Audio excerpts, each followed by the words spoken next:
Пайгамбарыбызды жакындан таанып билели. Мухаммад Аллахтын бизге жиберген акыйкат пайгамбары. Ал бардык жөнөтүлгөн пайгамбарлардын жана элчилердин эң акыркысы. Андан кийин эч бир пайгамбар келбейт.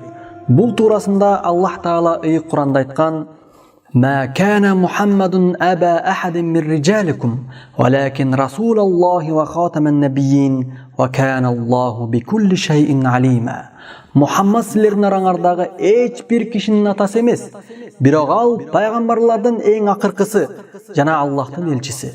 Аллах бардык нерсени анык билет. Ахзаб сүрөсү 40-аят. Аллах Таала Мухаммад саллаллаху алейхи ва салламды кыяматка чейинки бардык адамзатына жана жин ааламына акыйкат исламды жеткирүү үчүн пайгамбар кылып жиберген. Мухаммад пайгамбарыбыздын чынчыл экендигинин эң чоң далили, эң чоң аят белгиси бул ыйык Куран. Андагы терең маани маңызы жана маанисине кошо уйкаштыгындагы жагымдуулугу өз доорундагы менмин деген акындарды таң калтырган. Ошондуктан Куран-ы Карим кыяматка чейинки келе турган бардык акылдуумун деген философтордун, акындардын, илимпоздордун баарынын акыл эстерин таң калтырган. Куран-ы Карим мужизалуу ыйык китеп.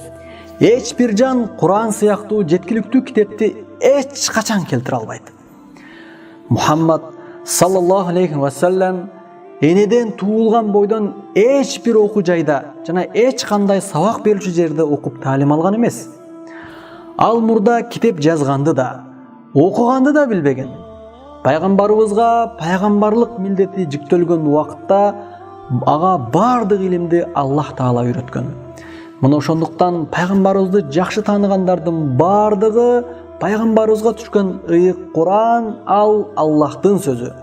Жана пайгамбарыбызга берилген илим Аллах тарабынан берилген пайгамбарлыктын анык белгиси деп тасташкан. Ал 40 жашка жеткенде пайгамбар болду.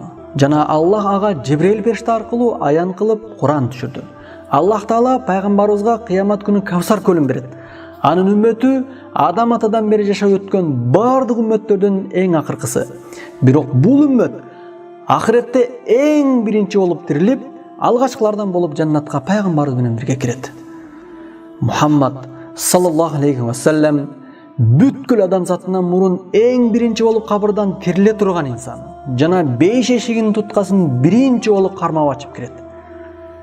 Кыяматта ага улуу шафаат кылуу мүмкүнчүлүгү берилет. Жана Аллахтын уруксаты менен ал шафаат кылат. Шафаат деген мусулмандардын арасынан күнөөсүнүн көптүгү себептүү тозокко түшүп бара жаткандарды куткаруу үчүн пайгамбарыбыздын кыла турган дуасы шафаат деп аталат. Пайгамбарыбыз Мухаммад саллаллаху алейхи ва салламга Аллахтын салават саламдары болсун. Анын үй бүлөсүнөн жана сахабаларынан Аллах Таала ыраазы болсун. Ошондой эле аларга түз жолдо, туура түшүнүктө ээрчиген кыяматка чейинки бардык келе турган мусулмандарга Аллах Таала тынчылык жана береке берсин. Aqulu qawli hadha wa astaghfirullah li wa lakum. Assalamu alaykum wa rahmatullahi wa barakatuh.